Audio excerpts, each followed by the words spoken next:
Hello, and Christ is in our midst. Today I'd like to talk to you about the Apostle Luke, who we celebrate on October 18th. St. Luke is one of the four evangelists who wrote the Gospels. We have four Gospels.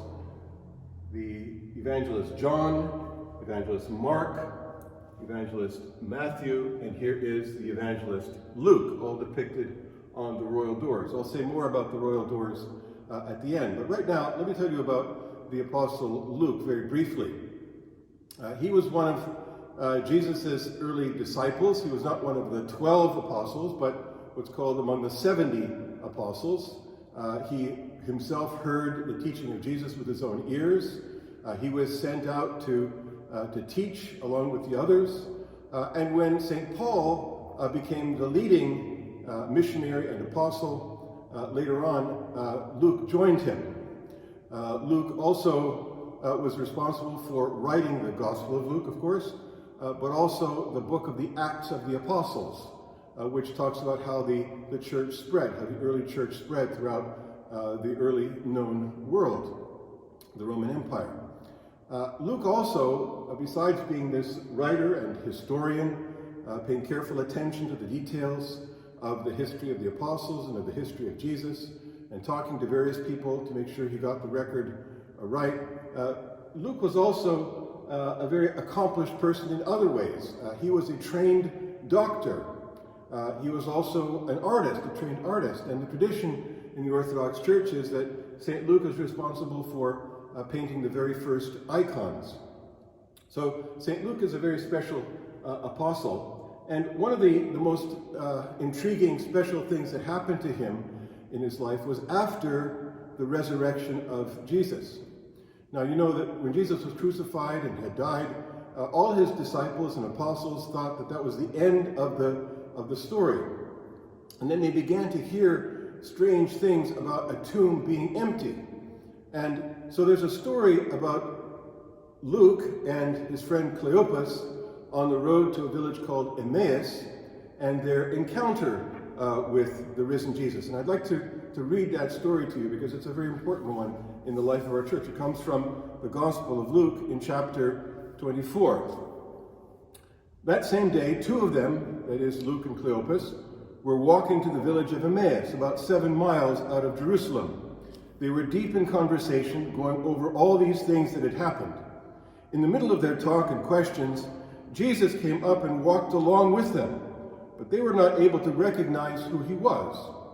He asked, "What's this you're discussing so intently as you walk along?" They just stood there, long-faced, like they had lost their best friend.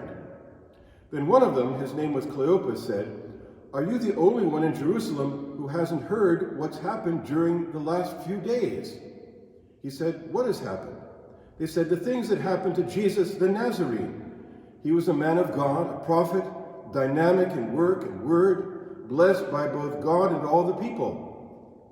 Then our high priests and leaders betrayed him, got him sentenced to death, and crucified him.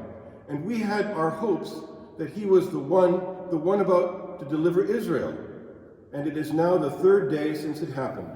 But now some of our women have completely confused us. Early this morning, they were at the tomb and couldn't find his body.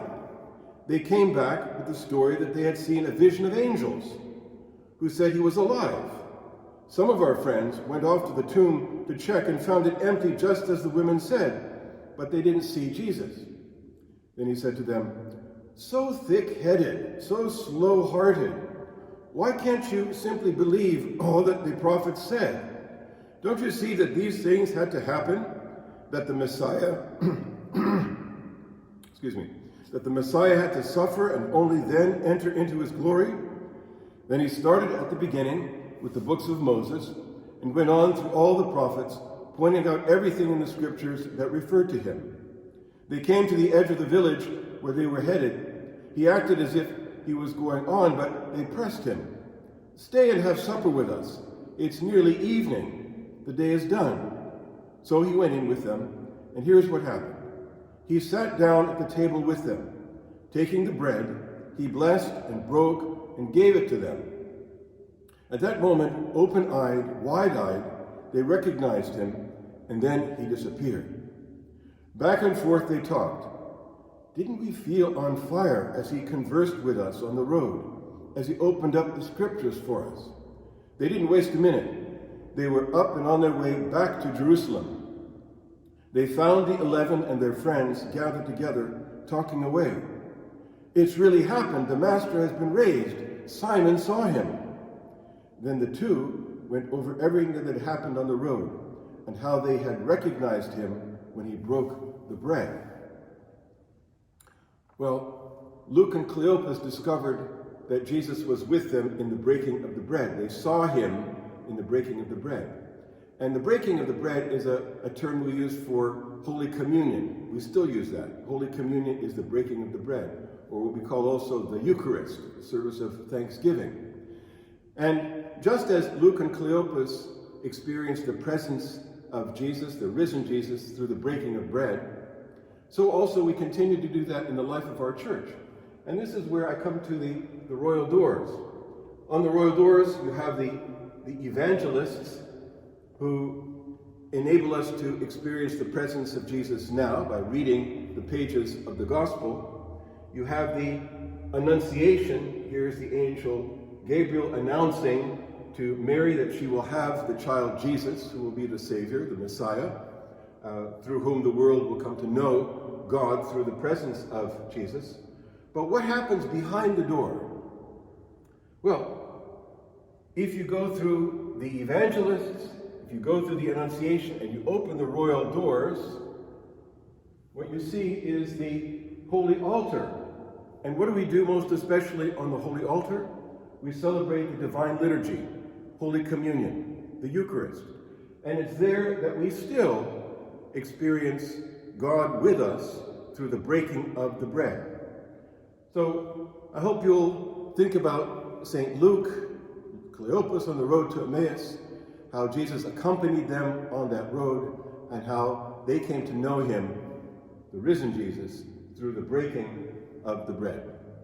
Christ is in our midst.